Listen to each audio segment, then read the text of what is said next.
बाकायदा आगाज़ हुआ चाहता है। अल्हम्दुलिल्लाह 12 रमज़ानुल मुबारक 1446 हिजरी की रमज़ान ट्रांसमिशन, आपकी पसंदीदा रमज़ान ट्रांसमिशन महफिल रमज़ान का, जिसे आप पहले रोज़े से देख रहे हैं ग्रीन एंटरटेनमेंट पर, जिसे आपने अपने घर का, अपनी फैमिली का हिस्सा बना लिया है। अल्हम्दुलिल्लाह। नाज़रीन कराम, आप सब जानते हैं कि तेज़ निगाह, बारोब उड़ान और अपनी ऊंची परवाज़ के लिए मशहूर परिंदा कौन सा है, जिसे हम उकाब कहते हैं और जिसे अल्लामा इकबाल रहमतुल्लाह अलैह ने शाहीन का लक़ब भी देकर लाजवाल बना दिया है। तूफ़ान नूह से पहले नाज़रीन कराम, ये उकाब पहाड़ों पर बसेरा नहीं करते थे, बल्कि ये ज़मीन पर रहते थे। ये छोटी कामत के परिंदे थे जो दरख्तों पर घोंसले बनाते थे, जैसे दूसरे छोटी कामत के परिंदे आपने देखा होगा दरख्तों पर घोंसले बनाते हैं, और मुर्गियों की तरह ये ज़मीन पर चलते थे।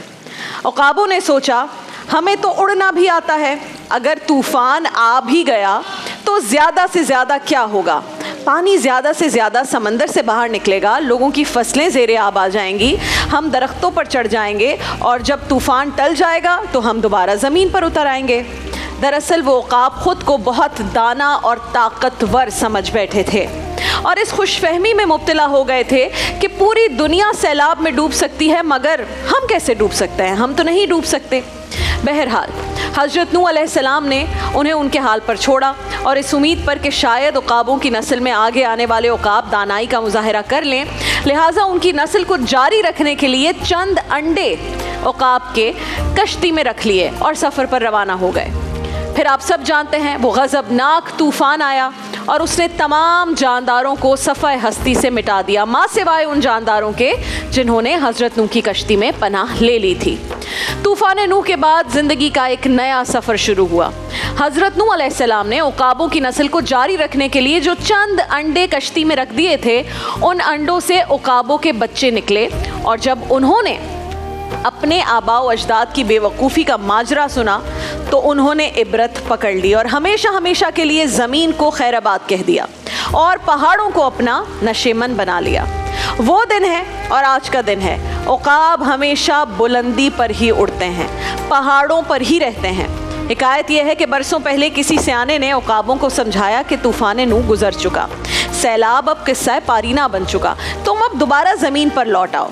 उकाबों के कायद ने यह मशवरा सुनकर बड़ा दिलचस्प जवाब दिया। उसने कहा कि कुदरत किसी की पाबंद नहीं होती, अगर अल्लाह ताला ने किसी रोज़ दोबारा तूफ़ान नूह जैसा कोई तूफ़ान भेजने का इरादा कर लिया तो हमारा क्या होगा। माहिरीन हयातियात जानदारों के इस रवैये को हकीकत पसंदी से ताबीर भी करते हैं नाज़रीन कराम, लेकिन अफसोस की जो बात है वो ये कि उकाबों को एक इबरत से समझ में आ गई, उनकी नस्लें समझ गई, लेकिन हज़रत इंसान को आज तक समझ नहीं आई। आज भी इंसान का सबसे बड़ा अलमिया क्या है, ये कि हम इबरत नहीं पकड़ते। कई मर्तबा अपने सामने उरूज को जवाल में बदलते देख कर भी हम इबरत नहीं पकड़ते।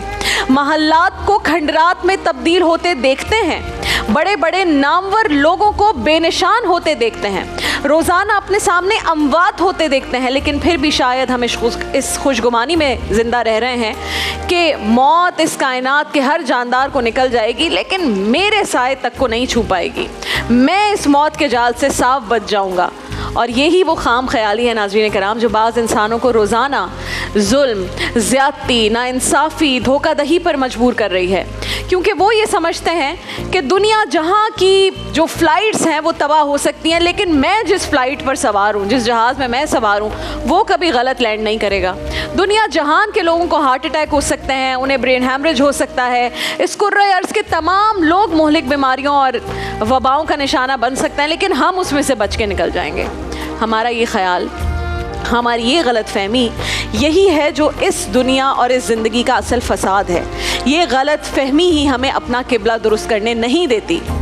हमें मौजूद से मादूम होने में कितनी देर लगती है नाज़रीन कराम। क्या मुझे अपने अगले लम्हे का पता है? क्या मैं जो इस वक्त अपने जहन में सोच रही हूँ कि अगला जुमला मैंने ये अर्ज़ करना है, क्या मैं वो कर सकूँगी? क्या ये मेरे हाथ में है?